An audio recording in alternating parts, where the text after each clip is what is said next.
Legal encontrar você aqui mais essa sexta-feira, vocês que estão entrando, acompanhando a gente aqui pelo Facebook, pelo YouTube.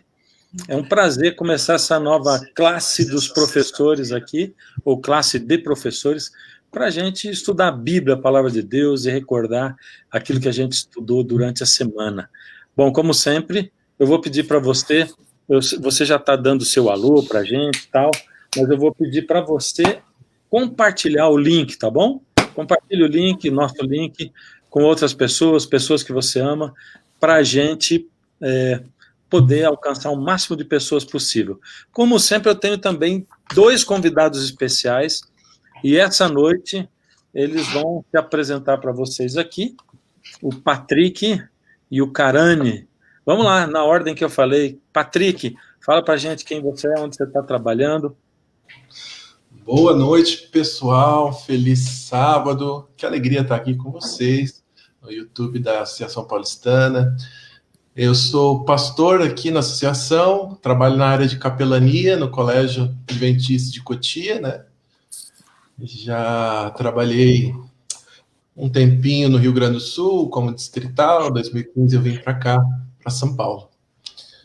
Gosto de participar de alguns programas de debate na televisão, sempre envolvido com apologética.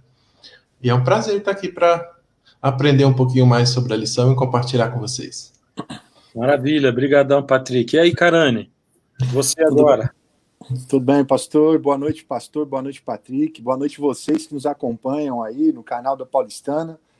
A todos os queridos amigos, um feliz sábado a todos vocês. Eu sou o Karane, Felipe Karane, também sirvo como pastor aqui no território da Associação Paulistana, e atualmente eu estou trabalhando ali, auxiliando o pastor Edson Nunes na Igreja Nova Semente. Trabalho ali um pouco mais diretamente com a juventude da igreja, e é isso aí, tenho servido ali nesse instante na Nova Semente com o pastor Edson Nunes Júnior. Valeu, obrigado. Bom, vou lembrar você de novo, você que está entrando aqui pelo YouTube, pelo Facebook, né? Estou acompanhando tudo aqui ao mesmo tempo, por isso que eu fico olhando aqui para baixo, para o celular, para o tablet, para a lição da Escola Sabatina, mas compartilha o nosso link com outras pessoas e participa também, tá bom? À medida em que a gente for estudando a lição, participa conosco, faz o seu comentário, você vê que a gente sempre aqui abre espaço e utiliza o comentário de vocês, que tem sido muito importante, tem enriquecido a nossa lição, tá bom? Lembrando os nossos convidados aqui, o Patrick e o Karane, né? Nosso bate-papo é um bate-papo bem descontraído, a gente fica bastante à vontade. A partir de agora não tem mais pastor esse, pastor aquele, e a gente procura também fazer os comentários mais curtos para a gente comentar mais vezes e dar assim uma dinâmica maior ao programa, tá bom? Vamos lá, gente, começando a lição da Escola Sabatina, é essa daqui. Para você que não conhece a lição da Escola Sabatina, é esse livreto que dura um trimestre, ou seja, a gente estuda por um trimestre. E aí cada dia tem uma porçãozinha para a gente estudar. E o tema desse trimestre é Educação e Redenção. E na lição 6, que é a que a gente está estudando agora essa semana, outras lições dos mestres. Bom, como eu sempre começo pela introdução da lição, o sábado aqui, né? Mas como ela já, nessa introdução, ela fala um pouquinho de cada história, eu não vou dar essa introdução. Vamos pular já logo para a parte de domingo, aquilo que a gente estudou no domingo, e a gente chega na lição do 1º de novembro, que a gente estudou, em vez de se esconder ou ao invés de se esconder. Vamos lá, o que vocês têm para falar para a gente, comentar a respeito desse em vez de se esconder? Interessante que toda a narrativa do pecado e o afastamento de Deus que o homem teve, embora quando numa leitura superficial e rápida assim pareça que seja uma coisa pequena, que o homem tenha comido do fruto da árvore do conhecimento do bem e do mal, mas estava muito mais coisa envolvida ali, né, Fernando? Deus, ele é o único que tem vida em si mesmo. Ele é o único ser não criado, né? Primeira Timóteo 6:12 diz isso, ele é o único imortal. E quando o ser humano deu as costas para Deus, o resultado disso foi a morte. O salário do pecado é morte. Então, esse afastamento, o homem estava falando assim, não, eu sou o meu próprio Deus, eu me basto, eu não preciso de ti. Deu as costas para Deus e saiu na direção oposta, por isso foi tão grave, né? Uhum. Então quer dizer que a nossa lição começa se reportando lá ao Gênesis, né? No momento que o homem pecou, e aí ele esconde de Deus. E aí, Karine, o que você sente em relação a isso aqui? Olha, eu sinto eu acho que existe aqui algo bastante intrigante, né? Do ponto de vista até mesmo de quem faz a pergunta, né? Deus, uma das perguntas que poderiam ser levantadas a partir dessa pergunta que é apresentada é a necessidade de Deus dar resposta. Porque esse mesmo texto é aquele que apresenta a Deus como um ser que sabe de todas as coisas, né? Então, é uma das primeiras questões que eu gosto de considerar na leitura desse texto, é sobre a necessidade de Deus de saber essa resposta. Será que essa pergunta ele fazia porque precisava da resposta? Ou será que havia um outro personagem aí envolvido nessa história que precisava ouvir essa resposta? E é curioso pensar porque essa pergunta, chamada primeira pergunta, essa é a primeira pergunta que vai aparecer no texto bíblico, né? A primeira pergunta é de Deus, é a primeira fala de Deus para o homem após o pecado. Então tem várias primeiras ocorrências que suscitam assim várias provocações e várias possibilidades aí de reflexões aí a partir dessa perspectiva. Então, a primeira questão que eu gostaria de considerar aqui é essa, né? Qual é a necessidade de Deus de ouvir essa resposta? Será que é para ele a resposta? Ou será que o homem, o ser caído nesse instante, precisava se ouvir? E aí, ó, vocês podem entrar a hora que quiser e sair a hora que quiser, tá bom? Para não ficar aí fulano e aí ciclano. Realmente, sabe, quem sabe até mesmo a serpente precisaria ouvir a resposta do homem, mas também existem outros motivos pelos quais Deus chamou e perguntou, né? Vocês veem outros motivos assim? Eu vejo muitos outros motivos. Aliás, por exemplo, quando eu olho para esse texto assim, eu me lembro de uma música que a gente cantou no quarteto Está Escrito, né? Que se chama Veio Até Mim, e que a música fala assim, foi quando eu caí, Deus correu para mim, me ergueu nos seus braços, me chamou de filho, me abraçou com amor e tal. Quer dizer, é a descrição do filho pródigo. O filho pródigo, ele não virou as costas para Deus naquele momento em que o Deus correu, ou para o pai, né? Mas ele virou as costas, né? E o pai não esperou, ele foi correndo atrás, ou seja, dentro dessa pergunta, onde estás, tem o chamado ou o grito de um pai que perdeu o filho, né? Não sei se vocês já tiveram essa sensação de ter perdido uma criança no meio de uma multidão, assim, em algum lugar, né? Mas eu me lembro uma vez quando a gente era moleque, a gente estava na praia e um dos meus primos sumiu e minha tia ficou desesperada e todo mundo procurando uma praia cheia em fim de ano, já pensou, e quando ela achou, nossa, ela ficou maluca, assim. Então, sabe, essa coisa assim, de chamar aquele grito, assim, falar o nome, né, Adão, Adão, onde é que você está? Que a gente imagina Deus assim, Adão, onde estás? No filme Deus sempre fala assim, né? Deus não tem emoção, né? Deus é aquela voz recitativa. Deus é o narrador da história, né? Onde estás? Mas Deus, eu imagino um monte de sentimento aqui nessa pergunta de Deus, né? A decisão foi tão radical de Adão que possivelmente a cisão espiritual que aconteceu, o homem estaria se afastando de Deus até hoje, se Deus não tivesse tomado a iniciativa, né, e tivesse indo atrás do ser humano. Foi exatamente esse o motivo principal, assim, primário da pergunta, né, porque Deus já sabia onde Adão estava, exatamente. Essa música que que você citou, Fernanda, When God Ran, né, do Phillips Craig, né, já chorei várias vezes ouvindo essa música também, já cantei na igreja. É emocionante mesmo, quando Deus, o Pai, larga tudo e vem correndo em direção ao tão pequeno e falho ser humano, né, para tomá-lo em seus braços e restaurá-lo. Realmente é fantástico o amor de Deus por nós. Eu gosto de considerar, pastor, quando eu olho para essa questão que é levantada, principalmente a disposição humana em responder, né? Para a sabedoria judaica, é dito que o caminho do homem não começa enquanto ele não responde à primeira pergunta de Deus, e é exatamente essa pergunta, né? Que ali no texto, o texto original apresenta isso como uma única palavra, né? É uma palavra poderosa, e é interessante porque, do ponto de vista literário, a introdução do capítulo 3 é uma introdução de pleno estranhamento, né? Até então você tem uma dinâmica, você tem Deus falando, e você percebe através da leitura do texto que a palavra de Deus ela é criativa, ela traz ordem, ela traz vida àquele cenário desértico de Gênesis 1. O clímax ali do capítulo 1, quando vai chegando no fim, ele cria um homem à imagem e semelhança. E quando você vai para o capítulo 2, você percebe que essa perspectiva da semelhança ela começa agora a ser evidenciada na ação do homem. Então o homem é aquele que também pratica como o Criador pratica, ele cuida da terra, ele dá nome aos bichos, e encerra o capítulo 2 falando.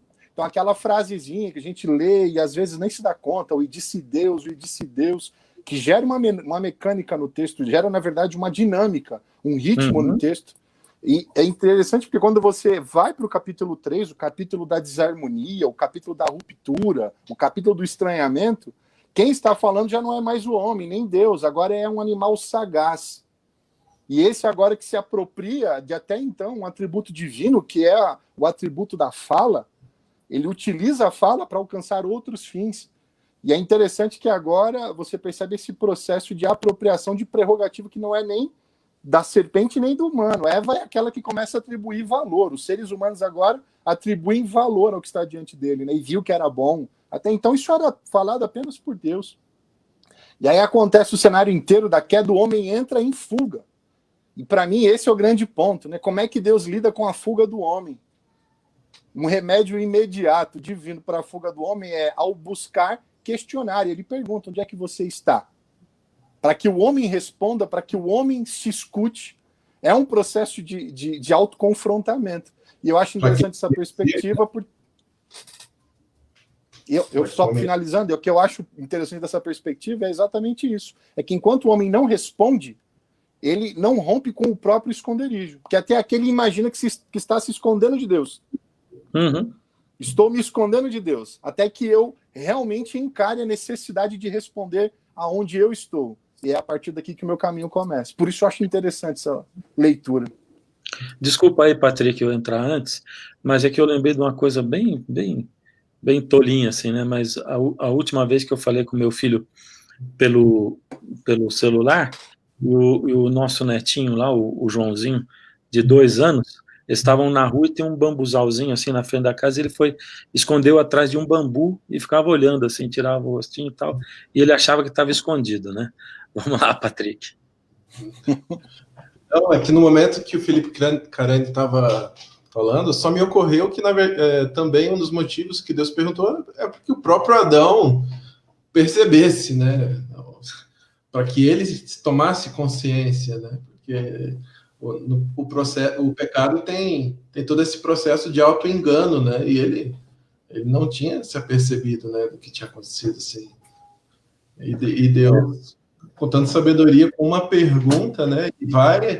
Ele vai atrás, ele vai na direção, ele provoca questionamentos, ele ajuda Adão a tomar um autoconhecimento, né, da gravidade, da situação, do que estava acontecendo ali. É fantástica a sabedoria de Deus, né? Aqui na lição, no último parágrafo, está escrito assim: pode-se argumentar que o plano da salvação é a reação de Deus à resposta de Adão e Eva, né? Ou seja, eles estavam se escondendo, e aí a reação de Deus. Eu tenho aprendido que, em termos de vida cristã, eu tenho um termômetro, assim, né, para medir o meu nível, né, de comunhão, de transformação. E para mim esse termômetro é a reação, não é a ação. A ação é um negócio que você pensa.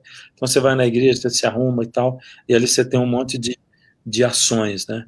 Mas a reação, enquanto você está indo para a igreja, se um carro te fecha, isso aí mostra quem você é de fato, né? E não tinha como esperar uma outra coisa de Deus a não ser uma reação que representa todo o caráter de Deus, que é o amor infinito dele, aquilo que ele já tinha planejado desde lá de trás, e como ele coloca isso em prática, né? E aí, falando de fuga, dessa coisa de fugir, do Adão e Eva fugirem, né, de toda essa coisa, aí nós passamos para a segunda-feira, cujo título é fuga mesmo, né? Só que apresenta outro personagem, e a gente pode pensar em outros personagens também, né? Mas a gente continua no Gênesis aí, né? Sim, é porque o autor da lição, ele meio que organizou o seu argumento tendo Jesus, né, como um professor, como um mestre, como um rabi, e da perspectiva que a própria Bíblia nos apresenta, né, que o ser humano nunca teve contato direto, nem indireto, nem contato algum com Deus o Pai, a não ser uma voz, né, soou no momento do batismo de Cristo no Rio Jordão. Aquela voz veio do céu, era a voz do Pai. Mas como diz o apóstolo João, ninguém jamais viu a Deus. Jesus foi quem o revelou. E todo aquele trato do momento da queda também, nesse relato de Jacó, era o próprio Jesus, né, que estava lidando com o ser humano. E aí depois nós, mais para frente, iremos ver também outros relatos, né, outros momentos em que Jesus ele age, ele dialoga, ele usa a sua propriedade de professor, de mestre, né, para nos ensinar, nos salvar. E aí entra a história de Jacó. Olha, eu vou... Aqui tem o Evanildo Carvalho, que ele escreveu assim, ó, ele tá aqui no YouTube. Deus poderia já chegar discordando, né, ou punindo o ser humano, mas ele preferiu mostrar o seu amor e ao deixar a sua primeira impressão após o pecado. Foi uma forma de demonstrar ao homem que ele pode confiar no Pai. Gostei muito aqui da observação do Evanildo. E aí, Karane, você estava se segurando para falar. Não, mas é basicamente essa mesma direção, né? Porque entre essas possibilidades, né, Deus poderia ter perguntado para o homem sobre o que foi feito, né? Ter colocado na parede, né? O que você fez, mas o caráter é outro. E quando você vai para a história de Jacó, de maneira especial, esse episódio da fuga de Jacó, né? É um primeiro instante. É evidente essa maneira como Deus, antes de tudo, se aproxima, né? Porque mesmo Jacó, naquele cenário, digamos assim, né, bem controverso da sua história, ele tem aquela visão da escada, e no momento da visão da escada, é interessante que quem começa a explicar o processo, ou o que está acontecendo, ou o que está em operação diante dele, é o próprio Senhor Deus, né? Então, olha só como isso é magnificado nessa experiência mesmo daquele que foge. A nossa tendência é olhar e pensar que nos percalços aí da vida, nós somos capazes de se ausentar realmente dos olhos de Deus, ou nos colocar numa condição de inalcançáveis, né? E é interessante porque esse texto de Gênesis 28, ele ratifica, diz que Jacó, em meio à sua fuga, ele tem a confirmação da bênção, aquela bênção, a bênção da aliança com Abraão. Diz, olha, Jacó, se seguires nesse caminho e se mantiveres o pacto comigo, você também terá a terra que foi prometida e terá também a descendência que foi prometida. E é interessante que a manifestação diante de Jacó é uma escada, né? Aquela escada que chega até o céu. O texto tem muitas nuances, né? O texto de Gênesis 28 diz que a escada ela é posta por Deus, parecendo inclusive fazer um contraponto com Gênesis 11, onde o homem tenta estabelecer ali um monumento que vá da terra ao céu. E o texto de 28 está dizendo o seguinte, não, o único que estabelece essa ligação sou eu, o Senhor Deus, aquele que liga o céu à terra. É através da minha ligação, não é através da ligação que os homens propõem. Não existe outra maneira de preencher esse vazio, de preencher esse buraco que a ruptura do pecado trouxe, né? esse trabalho ele é meu. Então, há muita beleza nesse texto. É o homem, essa é a grande narrativa bíblica, é o homem em fuga e Deus em busca do homem. E o tempo inteiro isso se manifesta em várias histórias. De novo, Jacó está em pleno pecado, né? Sabe que outro dia eu lendo a história de Abraão, né? E conforme vai avançando assim, e teve uma hora que eu fiquei meio irritado assim com Deus, eu confesso, né? Fiquei mesmo, sabe quando você fala, puxa, mas bom, é como se eu fosse perfeito julgando Deus ou as outras pessoas, mas a gente sente essa coisa, né? No sentido que Abraão pela segunda vez comete o mesmo pecado. E quando ele está diante de Abimeleque, ele de novo ele conta uma meia mentira. E aí o que Deus fala pro Abimeleque, né? Primeiro diz assim, olha, nesse momento aí você vai precisar de uma intercessão, porque todas as mulheres do teu reino já estão estéreis. E quem vai interceder por você é o Abraão, que é profeta, né? Olha só, né? O tamanho a gente desclassifica muito as pessoas de uma hora para outra, né? Fulano, o ex-pastor, o ex isso, o ex aquilo, né? Deus não tem um ex aqui, né? Deus tem um profeta que está desviadinho dele, assim, mas que Deus... E coloca ele ainda para interceder pelo justo, né? Porque ele era injusto. Coloca um injusto para interceder pelo justo, né? E aqui está Jacó mesmo, o injusto, o enganador, cumprindo na plenitude o que o nome dele já preconizava, né? E quando Jacó foge, errado, com a consciência culpada, do mesmo jeito como ele fez com Adão e Eva, ele vai lá e ainda dá um sonho maravilhoso, né? E ele diz assim, olha, eu sou o Senhor Deus de Abraão. Eu falei com o teu parente, sabe como é que é? O patrono, assim, ó, eu sou amigo da família, né? Deus está dizendo assim, eu sou amigo da família. E ele diz assim, e eu quero que você saiba que eu estou aqui do teu lado, eu vou abençoar você, até que eu cumpra tudo que eu prometi para o meu servo, para o Abraão. Nossa, é de arrepiar essa coisa aqui. Como é Deus? Eu não sei como é que a gente pode pensar Deus de um jeito diferente. Inicialmente eu senti raiva de Deus ali, raiva não, fiquei irritado, né? Mas, de repente, sabe, não demora muito para a gente precisar desse amor todo, né? Logo a gente precisa e a gente diz, ainda bem que Deus é assim, né? Porque senão eu estaria perdido, né? Antes do Patrick falar, tá aqui, ó, o Marcos Freire. O pecado é uma ilusão na sua aparência e nas suas consequências. Sempre para pior. Ele está acompanhando no Facebook.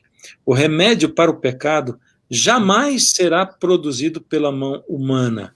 A velocidade da graça é sempre maior do que a velocidade do pecado. Show. Muito bom, Marcos. O Marcos é nosso parceiro aqui, está sempre participando da lição, né? E eu vou ler também o que o Vilmar está falando aqui. A situação de Jacó se aplica a muitos de nós hoje, que muitas vezes fugimos dos nossos problemas e das culpas, e então vem Jesus e diz, eu estou com você, né? Em outras palavras, TMJ, tamo junto.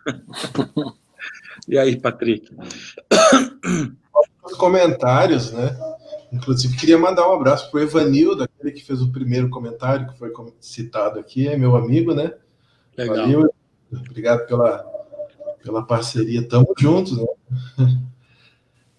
E nesse episódio, mais uma vez, Deus vai em direção ao pecador, né? Ao pecador Jacó.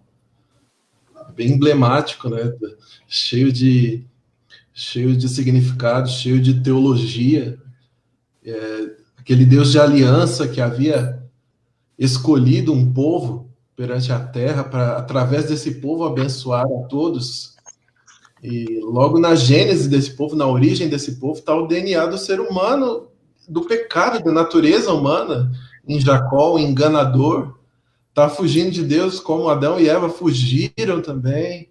Está ali na situação toda miserável, mas um Deus de graça, um Deus de amor é capaz de fazer uma escada do céu até a terra para poder estar perto de nós, né? Habitar perto de nós. Que Deus maravilhoso.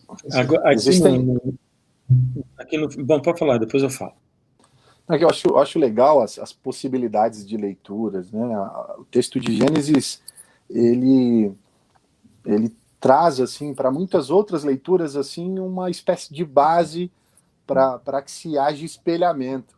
E existem algumas leituras assim mais antigas também que propõem uma espécie de digamos assim, de comparação entre o Êxodo e a Gênesis, e o texto de Gênesis, sobre a perspectiva da jornada de Abraão. E fazendo essa comparação com o povo do Êxodo, junto com a trajetória de Abraão. E é interessante que, nessa comparação, eles entendem que Abraão espelha a jornada do povo no deserto, né? Então, Abraão é o povo em peregrinação. Quando o povo chega à terra, o povo na terra é espelhado na jornada de Isaac, que já é uma jornada do assentamento, é uma jornada de confirmação ali da presença divina. E é interessante que quando eles vão analisar Jacó, eles vão dizer que Jacó é Israel no exílio, né? É Israel quando vai, né? E vai perdido, e vai desolado, mas Deus ainda manifesta para eles a certeza do retorno. E é interessante porque Jacó também tem o seu retorno, né?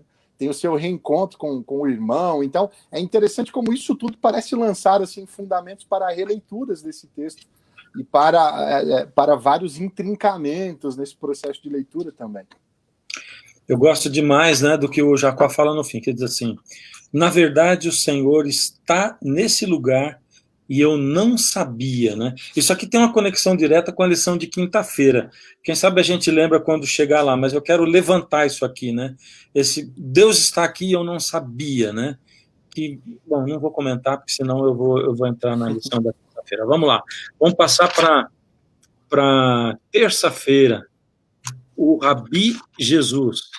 O Rabi Jesus. Agora a gente chega em Jesus, né? O Verbo se fez carne. E aí?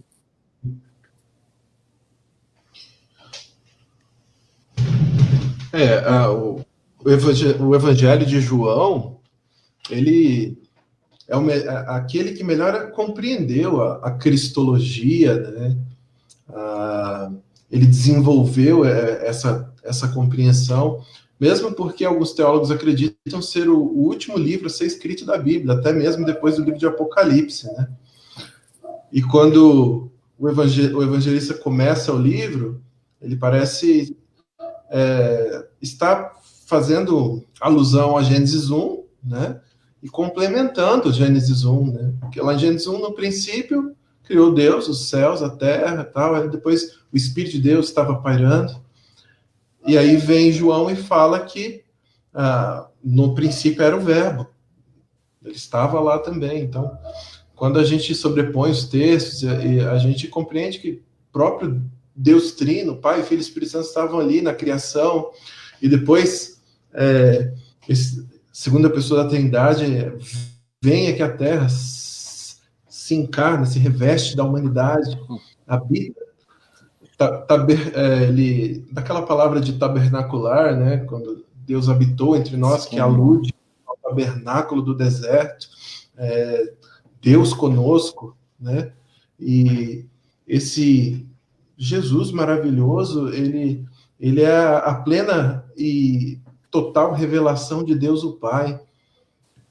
Ele escolhe uma estratégia de ensino bem diferente da época, embora fosse comum haver os rabis, os mestres, isso fazia parte da cultura, mas Jesus inova com a questão do discipulado, porque se você olhar, Jesus gasta 80% do tempo dele com 12 pessoas, né? Essas 12 pessoas depois, elas vão replicando aquilo que Jesus fez com elas, e hoje nós temos aí o cristianismo com bilhões de pessoas, né? Embora, infelizmente, alguns do cristianismo são nominais, outros não têm pleno conhecimento, mas mesmo assim, o plano de Jesus foi perfeito, né? Esse plano de ensino, e ele foi, sem dúvida, o maior de todos os mestres, e foi fantástico, né? Essa estratégia, e esse próprio fato de Deus vir habitar entre nós e nos ensinar, né? É isso aí. Eu acho legal também, seguindo essa linha das alusões que o Patrick mencionou em relação ao texto de Gênesis também, quando a gente pensa nesse processo da fuga, né, até nesses nessas leituras, aonde os personagens são de alguma maneira projetados para dimensões maiores, como é o caso de Jacó, que parece espelhar também a experiência do exílio. E a experiência do exílio ela é marcada pela ausência de Deus, né? O templo é destruído pelos babilônicos, né? Já não tem mais altar, já não tem mais manifestação divina, bate no povo aquele sentimento de ausência, né? Onde está Deus? A identidade ela é minada. Assim, tem tantas coisas assim que alimentam um caldeirão assim de sentimentos confusos, de frustrações, de preocupações, de certas amarguras. E é interessante que o fim dessa experiência do exílio alcança aí o seu grande clímax não só na construção do segundo templo, mas quando o segundo templo, aquele que agora foi levantado, vai receber a presença de Jesus, né? Então agora Jesus ele enche, e esse processo de preenchimento traz de novo essa sensação do retorno da presença, né? Então ele é aquele, como diz lá em João 1,14, né? O verbo se fez carne e veio para habitar entre nós, né? Então esse processo de habitação é, para mim, sem dúvida, assim, o processo da retomada da esperança, né? De toda aquela nova aliança que é prenunciada, agora encontra aí na habitação de Deus. Ó, Deus voltou ao nosso meio. No instante anterior, ele havia prometido construir uma casa e habitar entre nós, mas ele se foi, fomos infiéis.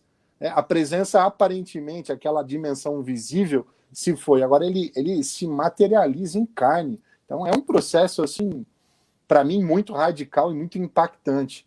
Imaginar toda a leitura do Evangelho de João a partir dessa ótica, né? Até porque, só um pequeno detalhe, para mim é muito significativo também para essa leitura.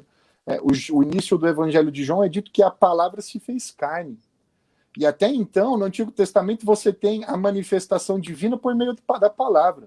É assim que os profetas eles manifestam a presença de Deus. Diz assim, ó, e eis que veio a minha palavra do Senhor.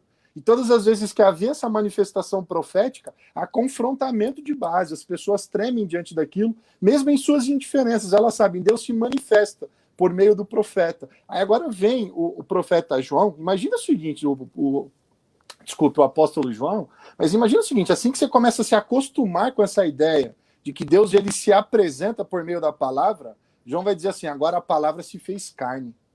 Eu fico pensando só no choque que isso representa, né? Aquela palavra que saía da boca dos profetas agora se fez carne. E agora as histórias que eu contarei é de pessoas que encontraram a palavra. Aquela mesma palavra que criou no Gênesis, que falava por meio dos profetas, agora encarnou. E agora eu vou contar para vocês algumas histórias de pessoas que se encontraram com a palavra encarnada. Isso é muito amplo, né? E Felipe? É muito amplo, inclusive porque é o seguinte, né? Continuando nesse paralelo aí do exílio, né? Com Deus se calando, antes de Jesus vir, Deus se cala também. 400 anos antes de Deus falar da maneira mais clara e se manifestar, ele se cala também. E aí Deus fala, e a gente pode trazer isso para cá também, porque quando você vai para Isaías 42, Deus diz assim, por muito tempo me calei, estive em silêncio, mas agora eu vou ofegar como uma mulher em trabalho de parto. E isso acontece hoje também, né? Aquele Deus que, quando eu era criança, eu sempre, parece que Deus está calado, Deus está se manifestando hoje, né? Eu queria ressaltar uma coisa aqui, de que quando eu descobri quem é Jesus, no sentido de que ele, dos três da Trindade, é aquele que se aproxima mais da criatura, porque a gente vê Jesus como o arcanjo Miguel, e que é aquele que está entre os anjos, né? E que foi inclusive invejado por conta disso, dessa proximidade, é aquele que se rebaixa até a criatura, ou se humilha para estar junto da criatura, ele também se faz carne, né? Então, Jesus é aquele que andou entre os anjos, ou que anda entre os anjos, e é aquele também que andou entre os homens, né? E agora, essa palavra que foi mal entendida no Antigo Testamento, também vai ser mal entendida presente entre o ser humano. Aí está o tamanho da incapacidade, da limitação que a gente tem de compreender aquilo que Deus fala, né? Aqui diz o Vilmar, diz assim, Jesus nos deixou um grande exemplo, que é o ensino através do exemplo dele, das atitudes, e não apenas pelas palavras.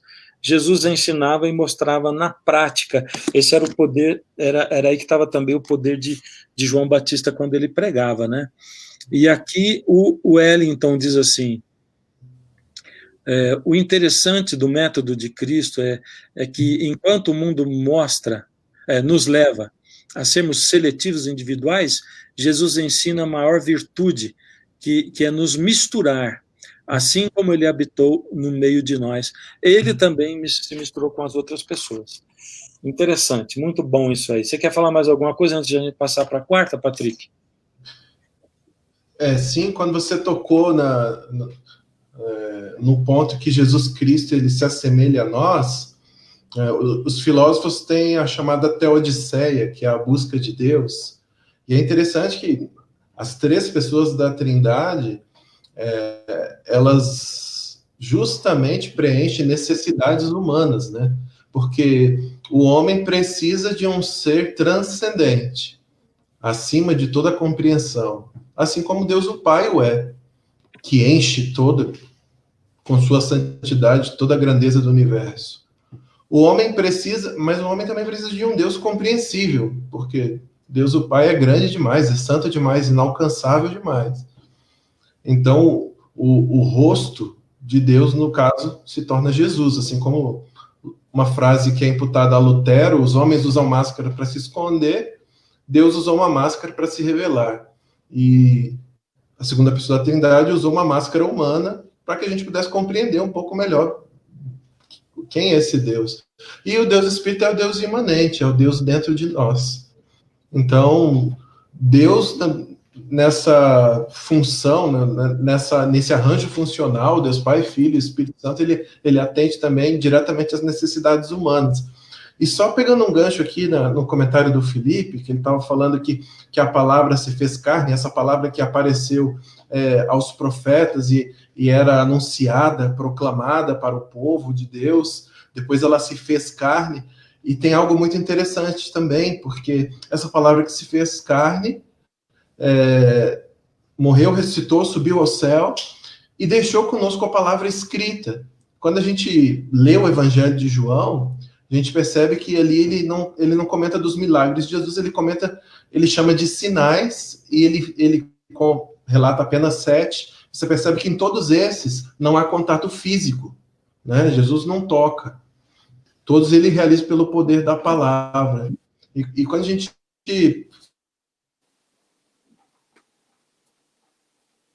faz uma travada no Patrick? Não ouvi também o restante. Voltou? Voltou. Estão me ouvindo? Então, os milagres do Evangelho de João, os sinais, eles são realizados também pela palavra, porque João era o único vínculo físico que ainda existia entre Jesus, a única pessoa que havia visto ele fisicamente. Havia se espalhado uma notícia de que Jesus voltaria antes de João morrer. Isso era uma mentira, uma falácia. E agora que João estava velhinho, estava quase partindo, ele quis deixar no seu evangelho essa mensagem de que a palavra escrita ela tem tanto poder quanto a palavra encarnada. E hoje a Bíblia está conosco, né? Jesus está conosco através das Escrituras. E precisamos aprender a passar tempo com Ele, precisamos aprender a estudar essas palavras, porque se não nos acostumarmos a conviver com Jesus aqui, da maneira que Ele nos deixou, sua palavra escrita, também não será muito agradável para a gente também passar a eternidade com Ele lá no céu, né? A gente já começa esse processo de educação aqui na Terra. É isso aí. Legal. Vamos lá para quarta-feira, a mulher que retrucou. Ela retrucou mesmo? Como é que foi o negócio? Coitada, né? Jesus foi meio áspero com ela, né? A princípio... Eu não sei se foi uma questão de tradução, né? Mas eu não vi ela retrucando. Ela chegou, pelo contrário, com bastante humildade, né? Eu preciso de ti e tal. E aí Jesus foi áspero com ela.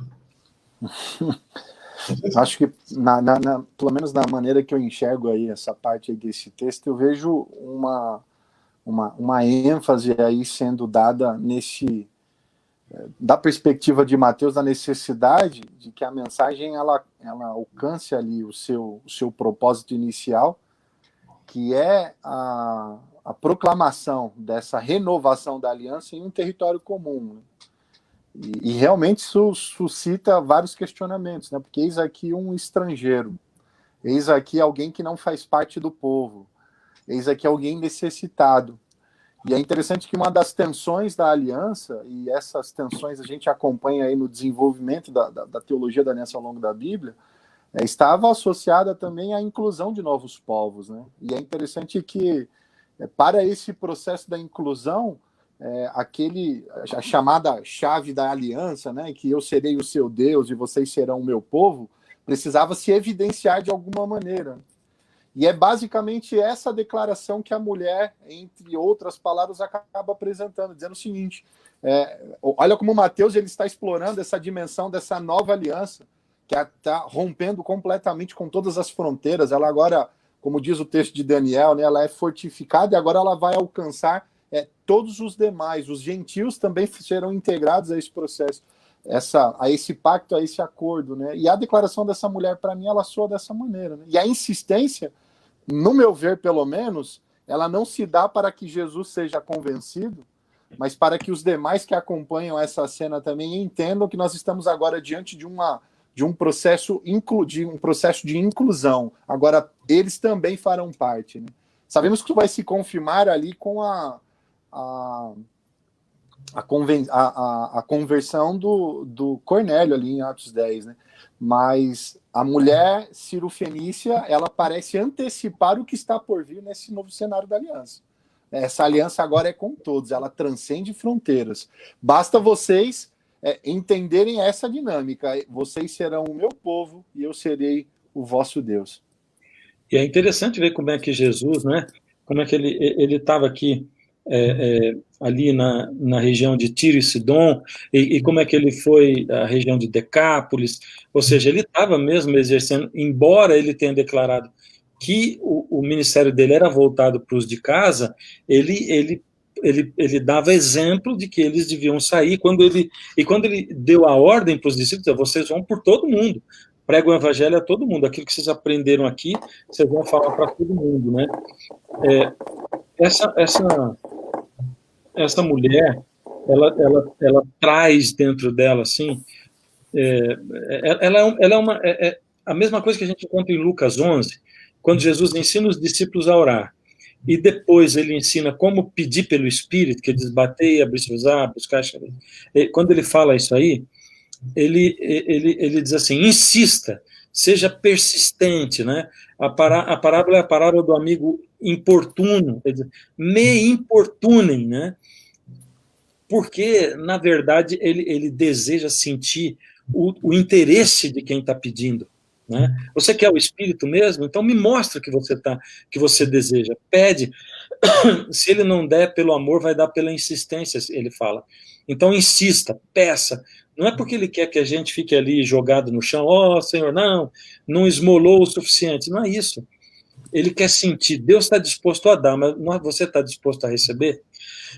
E ela foi realmente persistente, né? A gente tem um monte aqui de contribuições. Aqui o Gerson Pinto diz assim: no caso da mulher, Jesus sabia a matéria-prima com a qual ele estava lidando. Ele apenas fez escada para que a fé dela se expressasse para testemunho ao longo dos séculos. E o Vilmar diz assim: a questão das migalhas é interessante, porque dá a entender que nós cristãos estamos desperdiçando o pão da vida que recebemos. Ou seja, puxa vida, eu tenho pão, enquanto tem gente se alimentando das migalhas, né? As migalhas já alimentam, mas eu estou desprezando todo o pão, né? O pão está aí, disponível para mim, né? O tempo todo, né? E eu vou ler aqui a última da Márcia Rezende. Aprendi com essa mulher a jamais desistir de buscar a Cristo, de pedir e implorar. É isso que Jesus está dizendo. Ele está dizendo assim: É clamar, a palavra é essa. Um coração quebrantado clamando. E clamar é diferente de pedir, né? Clamar é muito mais do que pedir, né? Eu estava pensando aqui, Fernando, o contraste. Em certo momento, Deus olha para os discípulos e diz: homens de pequena fé. E Jesus olha para aquela mulher e diz: mulher, como é grande a tua fé. Para aqueles que são os filhos, aqueles que são de casa, aqueles que o pão é destinado, não tinham a fé que aquela mulher tinha, né? Interessante, os discípulos nem estavam aptos a compreender assim a totalidade do exemplo da metáfora que Jesus fez quando ele falou sobre o cão, porque o judeu ele desenvolveu um conceito de contaminação por aproximação. E como o cachorro era um animal imundo, ele não chegava perto do cachorro para ele não ficar contaminado cerimonialmente, e assim ele não perdeu o acesso ao templo. Mas aquela mulher, a nosso exemplo, né, provavelmente tinha o cão como animal doméstico e estava inteirada sobre toda essa dinâmica de que o cachorrinho fica ali, às vezes, esperando cair um pedacinho de comida para comer, e etc. E Jesus provou a fé daquela mulher. Foi igual o irmão o Gerson disse, né? Para que ficasse registrado em toda a história e ficasse explicitado a fé daquela mulher, mas também para os discípulos. Foi uma lição muito grande para os discípulos também, que tinham ali os seus preconceitos contra aquela mulher, por ela não ser israelita, e as palavras de Jesus com certeza ecoaram na mente deles por muito tempo depois. É uma mulher de grande fé. Especialmente, eu acredito, quando Jesus olhou para eles e falou: homens de pequena fé.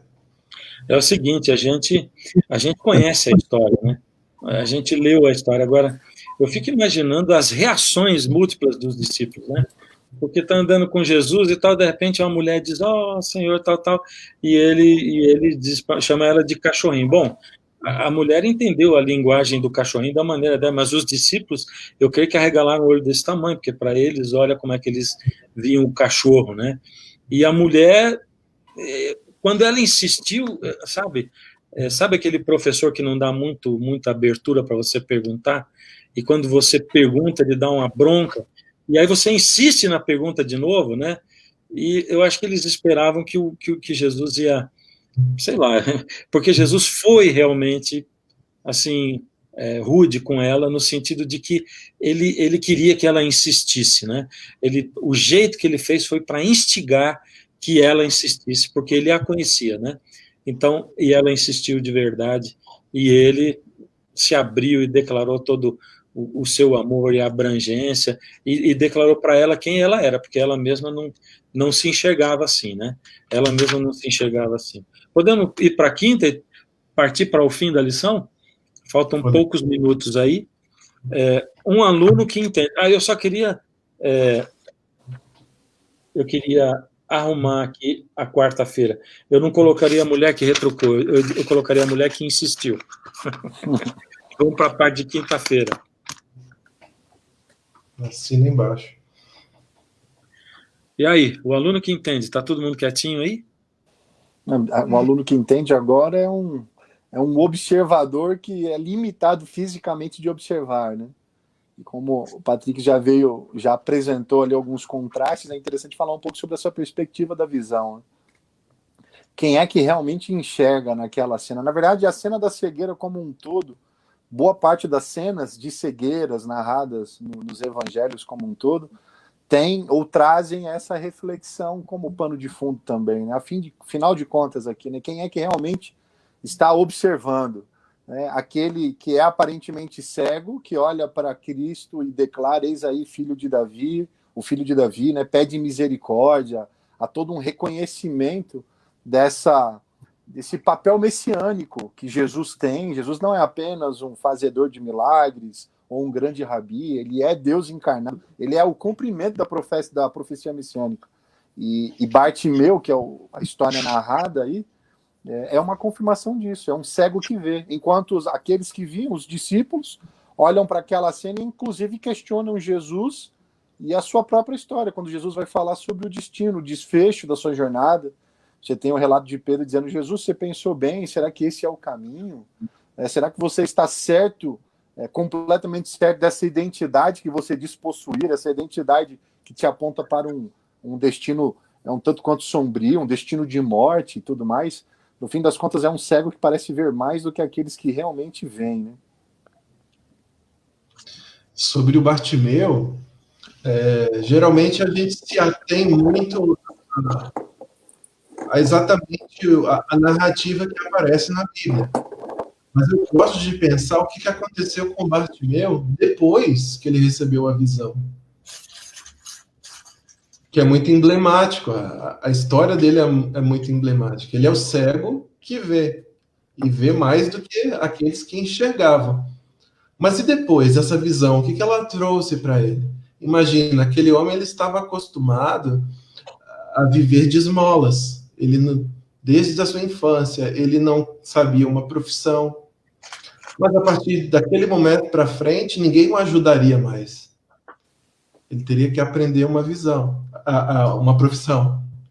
Devido à sua visão, ele teve que agora aprender uma nova profissão. Isso você não aprende da noite para o dia. Tantas pessoas que estavam dispostas a ajudá-lo, agora não se preocupavam mais com ele. Você agora tem visão. E ele passa a perceber que aquilo que ele queria, aquilo que ele desejava, não é tão bom assim. Porque quando você enxerga, quando você vê a verdade, você sai da sua zona de conforto. Né?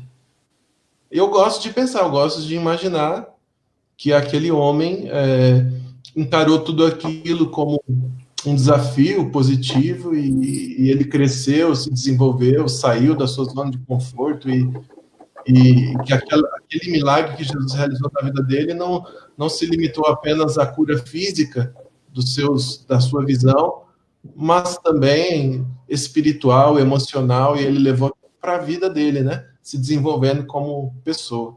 E é isso que Jesus faz na vida das pessoas. Muda completamente. A história aqui do Bartimeu, ela traz para a gente essa coisa do paralelo, né? Da cegueira espiritual e da cegueira de fato, né? E é interessante, porque lá no Gênesis, quando a serpente aborda a mulher, ela diz assim, porque quando você comeu, os seus olhos vão se abrir. E ela estava dizendo que a mulher estava cega.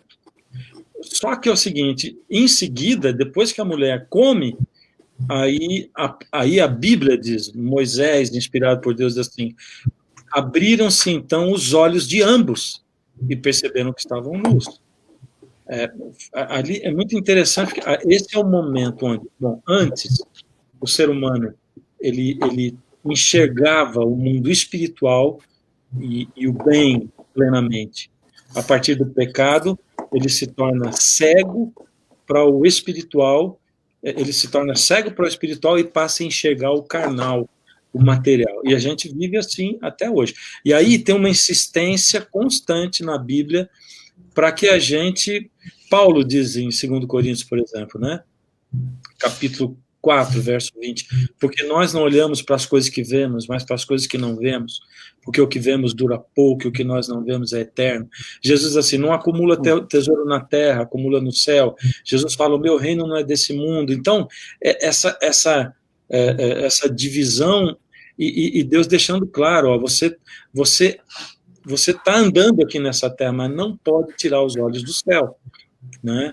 Então, isso se manifesta em muitas vezes até o ponto de Jesus chamar Laodiceia de pobre, cega, miserável e nu, e lá no final diz assim, quem tem ouvidos ouça, é surda também. Então, essa cegueira, essa surdez, essa falta de sensibilidade espiritual, isso é o que atrapalha, né? E a gente perde mesmo, porque os sentidos da gente atrapalham a gente de perceber. Eu tinha uma historinha para contar, mas não vai dar tempo, não. Acho que agora a gente tem aqui um tempinho para vocês irem terminando. Historinha só, historinha. Vou contar rapidinho. Eu estudava teologia, descia sempre ali embaixo na 23 de Maio, vinha de ônibus, porque a teologia era aqui em São Paulo, morava na Liberdade, então todo dia eu descia ali, e a Condessa de São Joaquim, eu subia ali o viaduto, virava à esquerda na Avenida Liberdade, né?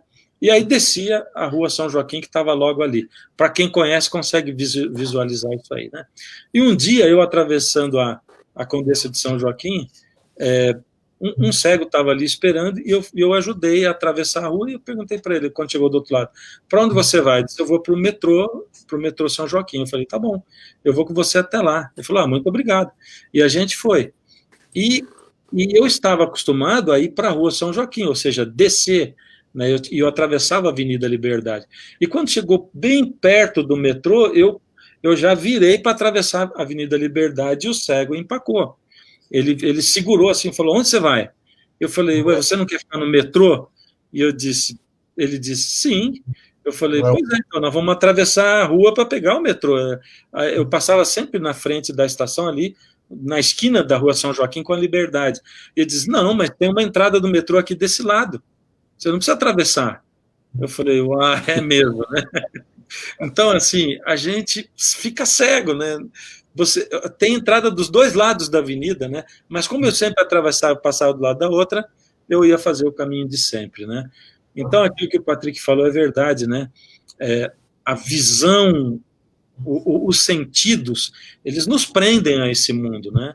A essa vida, né? Ou eles nos libertam para uma outra visão, um outro tipo de visão, né?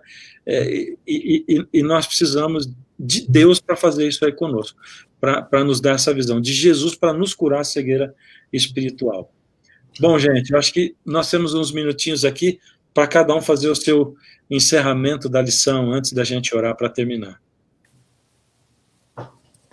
Eu acho que basicamente essas questões aí são levantadas que nos fazem perceber a necessidade de olhar para Cristo com, obviamente, né, aquilo que ele faz que nós não somos capazes de fazer como substituto, mas também aprender a extrair dessa experiência as lições do Cristo como professor, do Cristo como aquele que nos apresenta exemplos, né? E nessas histórias, a Bíblia é recheada de histórias aí para nos ajudar a caminhar, a superar as nossas limitações, para a cada dia ter experiências mais intensas, experiências espirituais com ele.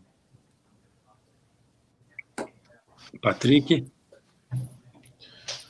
É que a gente possa dedicar mais o nosso tempo a compreender, absorver tudo aquilo que Jesus ensinou, transmitiu, sendo ele o conhecimento máximo do seu Pai, ele se fazendo carne, ele fazendo os seus discípulos para fundar a igreja e depois auxiliando com que a palavra chegasse até nós, que a gente possa aproveitar dessas bênçãos que Deus nos deixou para sermos cada dia mais semelhantes a Jesus, né? Amém.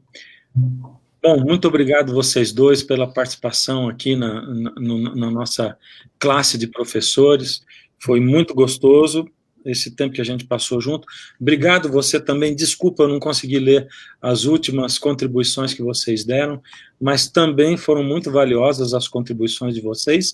E não esqueça de falar para outras pessoas a respeito da nossa lição, para que a gente consiga alcançar muito mais gente através dessa palavra. Eu vou pedir, por favor, que um de vocês ore para a gente terminar a nossa lição de hoje. Quem vai orar para nós? Pode orar, Felipe, por favor. Posso orar? Vamos lá.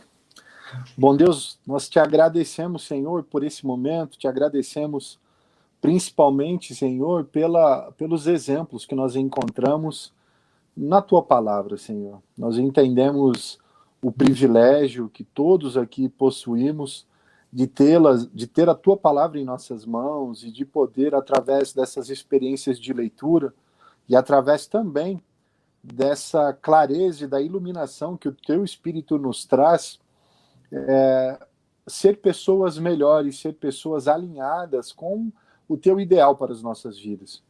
Pedimos a tua orientação nos instantes que seguirão nas manhãs desse sábado. essa lição também será aberta em tantas igrejas, serão tantas as discussões. Nós queremos que esse pão ele seja partilhado e seja o alimento necessário para toda a nossa comunidade, para todos os nossos queridos amigos e irmãos que se encontrarão amanhã para estudá-lo. Dá-nos também, Senhor, uma boa noite de descanso, e é o que te pedimos, e agradecemos também em nome de Jesus. Amém. Amém. Amém. Valeu, gente. Um feliz sábado para todo mundo. A gente se encontra aqui na próxima sexta-feira, às 20 horas. Fiquem com Deus. Tchau. Até mais, gente. Boa noite. Boa noite.